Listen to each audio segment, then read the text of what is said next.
Yeah. It's 10,000. But 10,000. it What's the round numbers? I'm like, what? Yes. Right. goes So he's getting I use another my engineer brain. 3,500, even when Right. you're both getting the same raise. Exactly. So now your new salary for next year is 157,500, right? Mhm. His new salary for next year is 210,000.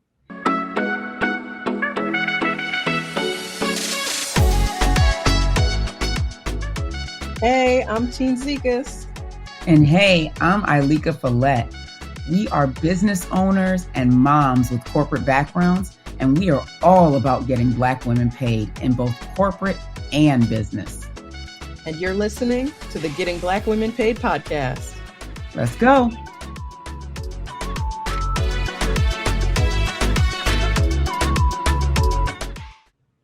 Hey, hello. Welcome to another episode of Getting Black Women Paid with me, Ileka Follette, and my friend here.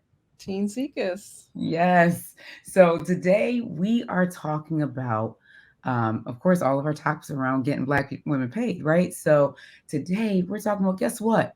You can negotiate your salary and also your raises, right? Mm. So many feel like you just got to take what they offer. Well, they've offered me $150,000. It's way more than I was making at my last company. So I just got to take it. Yep. You know what? There's somebody right next to you who is making 170 doing the same thing.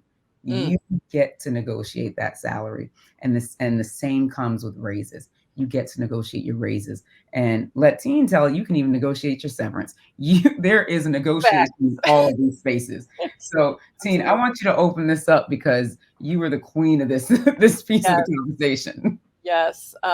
So I want to start with, no matter what the offer is, you can negotiate. Mhm. No, sorry, you should negotiate. And the way I think of it is, even if I'm offered something more than what I was expecting, imagine I take it and they offered the same thing to a white guy Mhm. and he negotiates. And Right. now we come in uneven. And everything from there, your raise is a percentage of what you're getting. And so that gap just gets bigger and bigger. So for Mhm. me, no matter what my expectation is, I say the same thing for every offer. I'm so excited. Thanks so much for the offer. I'd love to see um, a write up of the benefits and look it over and get back to you. That way, it doesn't matter what my initial reaction is. I'm getting off that phone. Mhm. Right? So I'm kind of starting with like for a job offer, but I want to give an example. And I love that you brought up specific numbers because so often we don't share our salary numbers, and so we don't have a Mhm. sense of what people are making. Yeah, exactly. So um, there was a point where I was making about 100,000, and Mhm. I was looking for a parallel move. I was just looking for the same job title at a different company, and I was hoping to get up to 120. Mhm. The company offered me 140. And Mm. so inside I wanted to be like, yes, thank you, you're done. Woo, But I said what I always say, right? Thanks so much. I'd love to Mhm. take a look at the benefits and get back to you. And then I started doing the math. Well, it's mid-year. What am I leaving on the table by changing jobs mid-year? I'm not going to get my 401k match. Mhm. I'm going to have to start over on my deductible for Yeah. my insurance. I'm not going to get, my annual bonus, all these things. And I Mhm. realized I'm leaving like $15,000 on the table just by leaving mid-year. So I brought Right. that back to the new company, asked for another 15, they gave me 8. So now I'm starting at 148 when I originally wanted to be like 140, yes, please, right? Right. And when I got there, I Mhm. talked to the other women engineers and they were making much less. So then when Mhm. it came time for our annual increases, they had the knowledge, I know somebody's getting 148. And then Right. they were able to get up to where I was, right? And all because of that initial, I'm not going to just take what the first offer is. So Right. that's the first thing. Just never Right. take the first offer, even if you're excited. Yeah, because at the end of the day, the first offer, they're expecting negotiation. So when Correct. you're coming in without negotiating, they're like, "Ooh, win-win. We just Right. saved some money." You Right. We just got know? a deal. You are Mhm. not a deal. This is not a bargain, right? You don't want them being like, Exactly. "Woo, I can't believe we got all this labor for Got so her little." started. And they're not Exactly. coming at it with their top number. Mhm. And I love So how you brought up the fact that, especially when coming into a company, right? If you come in, let's say you come in at 150 and Joe here comes in at 200, right? I'm doing easier, rounder numbers, right? Sure, sure. So Joe comes in at 200, you came in at 150. Now, when it's time for let's just say the annual increase before any additional raises or anything like that, let's say the annual increase is, you know, 5%, right? That means that 5% of 150 is something like 7,500, I think. 500, yeah. 7,500. So now, and nobody's really getting 5% on the annual raise, but I'm just doing easy round numbers. Keep Right, that in mind. right. But So, his is 1,400. right. So yours is 7,500. That brings you Or from one. sorry, his is 20. Yeah, yeah. No, it's 10,000. But it 10,000. What's goes the round numbers? I'm like, what? Yes. Right. So he's getting I decided to use another my engineer brain. 3,500, even though Right. you're both getting the same raise. Exactly. So now your new salary for next year is 157,500, right? Hmm. His new salary for next year is 210,000. Yep. And the year after that, that same 5%, Gonna keep going. his continues to go up. His is now 223,000 or something Right. like That that. gap is just gonna keep getting bigger and Right. bigger. And yours is now Right. 168. You know, it's like this is not the same.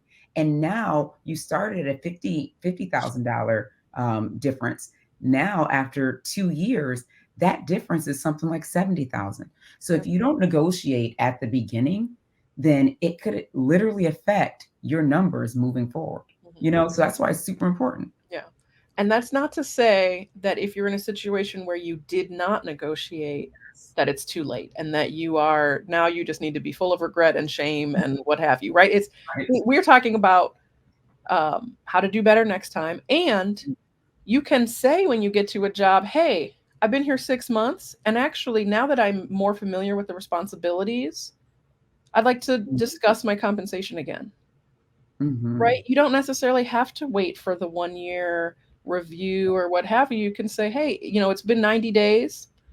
And now that I'm seeing now that I understand more of what's involved and what the responsibilities are, and I'm seeing what the comparable market value is, I'd love to rediscuss my compensation, right? So there's always Mhm. you can there's not unlimited windows of those opportunities, but you can open windows. You can say, hey, we should talk about this.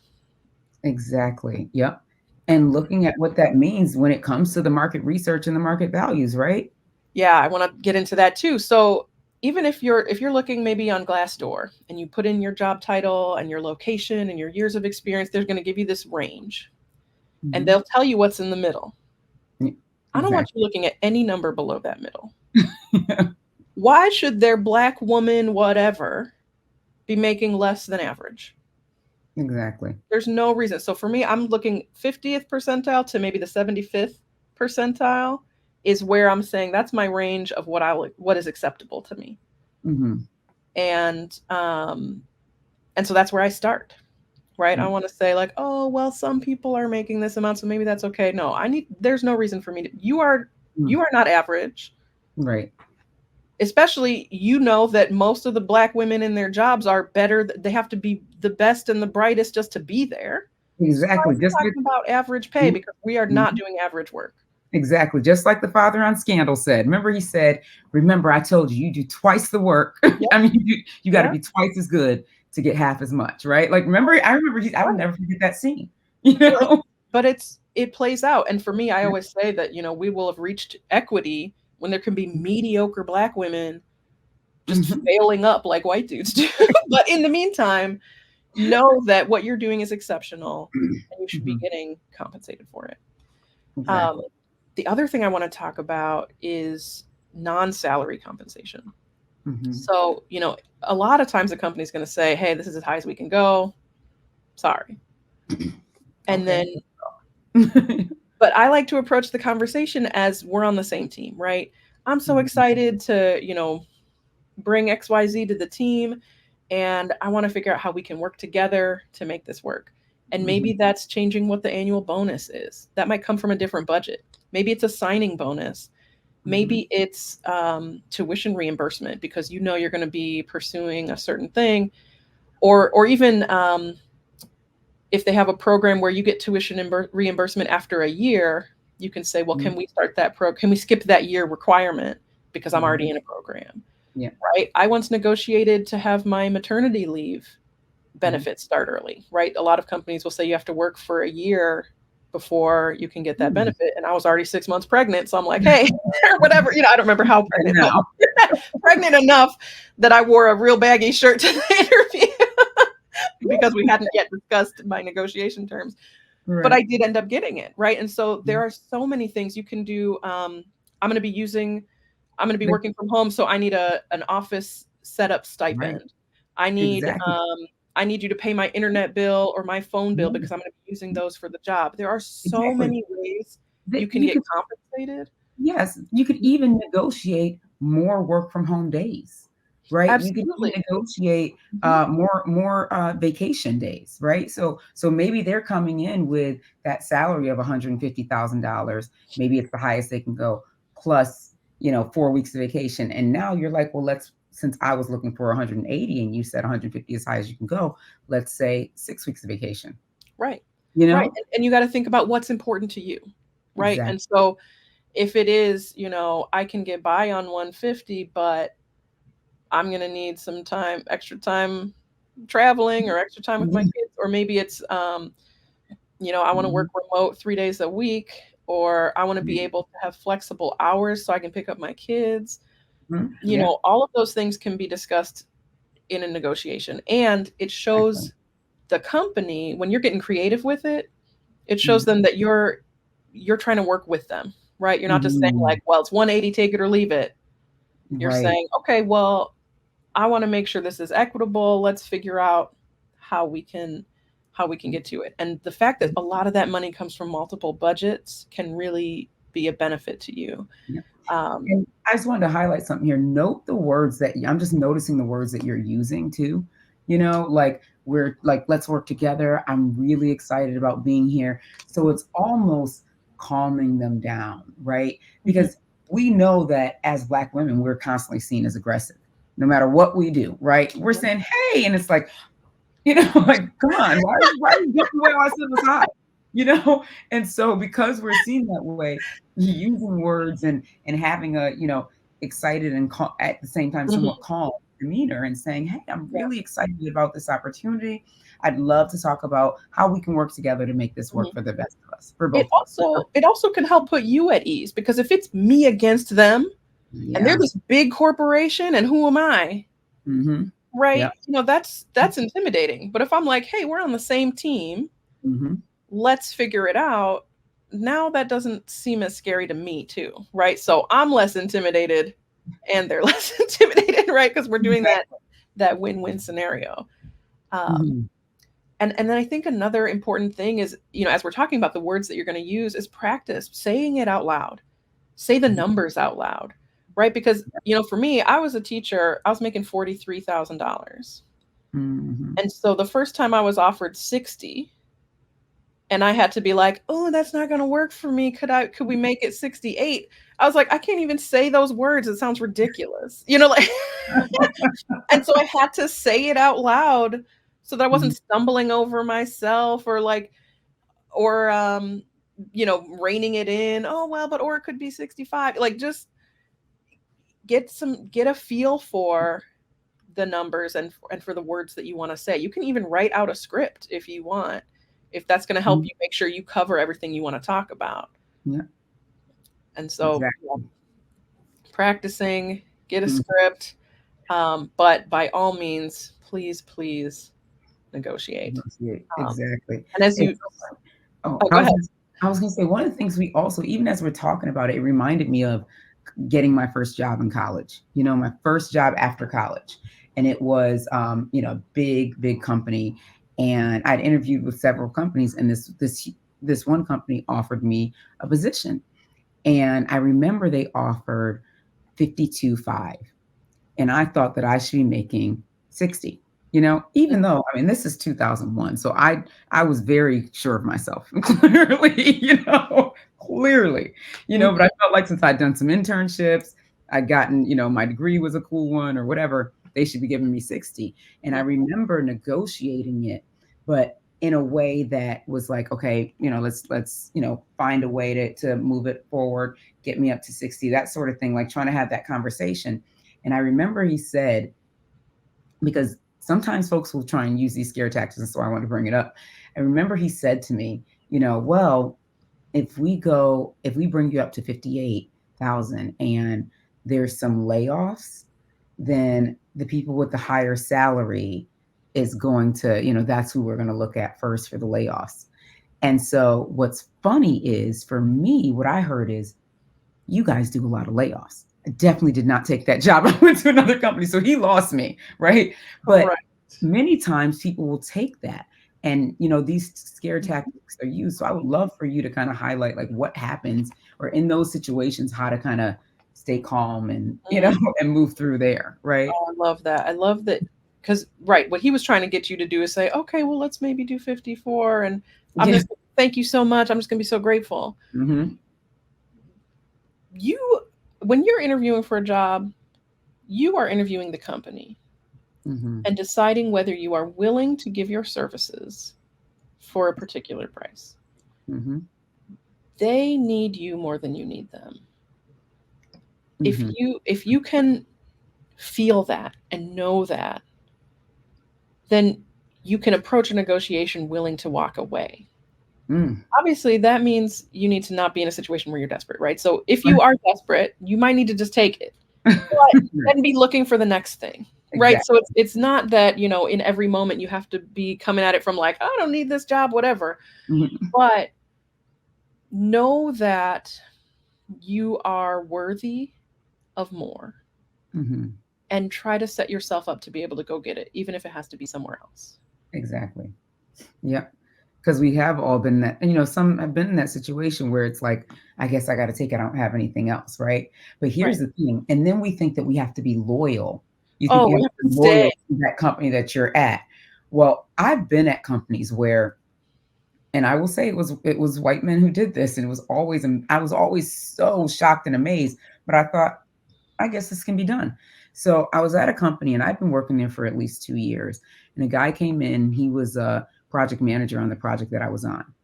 It was I think like an 8-week project, maybe 10 weeks.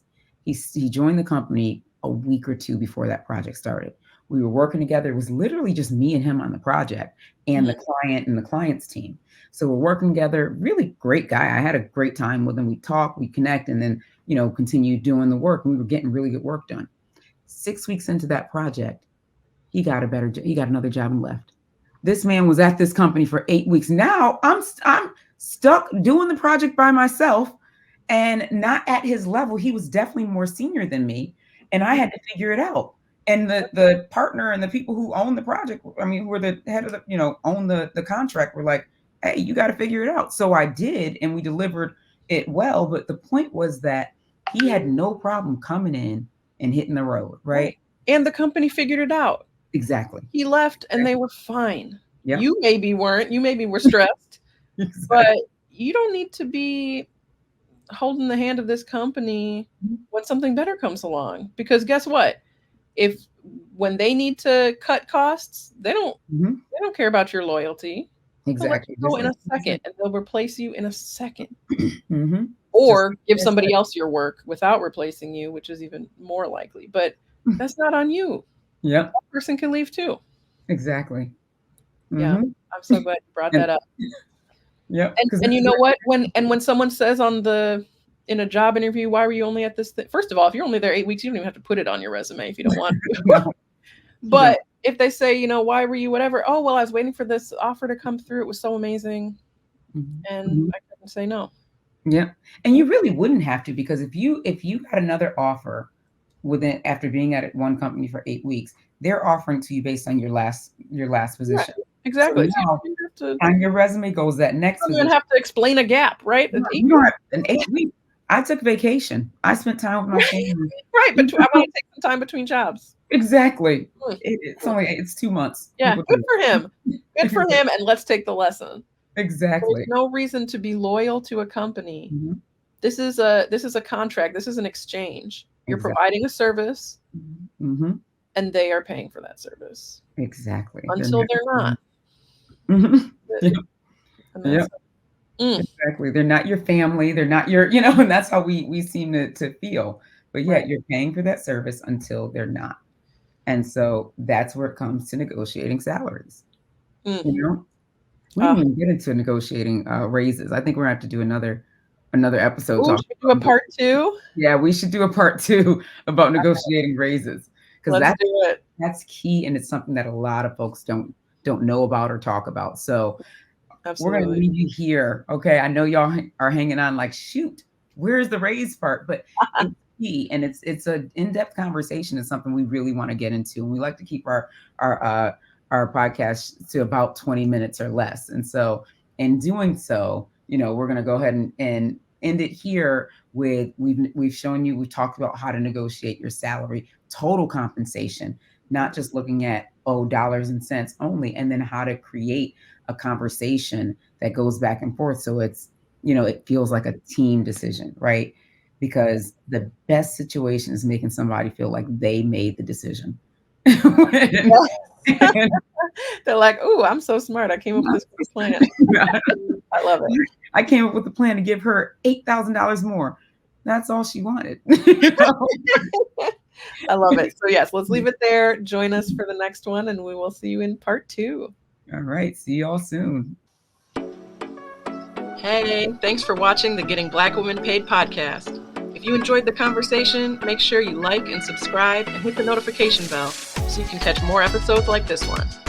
And join the conversation by leaving a comment below. Be sure to share this channel with incredible Black women in your life so we can continue getting Black women paid. All right, we'll see you in the next one.